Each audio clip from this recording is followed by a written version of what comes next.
Adobe Premiere Pro দারুণ তিনটি tools আপনার ভিডিওকে আর এখান থেকে স্পিড ডিউরেশন থেকে স্পিড কমানো বা বাড়ানোর প্রয়োজন নেই।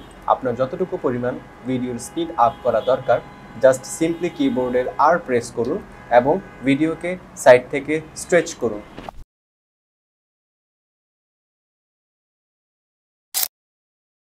একটি ভিডিওকে এভাবে ট্রিম করার পর মাঝখানের ফাঁকা জায়গাকে রাইট ক্লিক করে র্যাপেল ডিলিটে ক্লিক না করে আপনি ডিরেক্ট আপনার টুলস থেকে র্যাপেল এডিট টুলস ক্লিক করবেন এবং আপনার ভিডিওকে এক পাশ থেকে কমিয়ে আনো, মাঝখানের জায়গাটা অটোমেটিক ডিলিট হয়ে যাবে।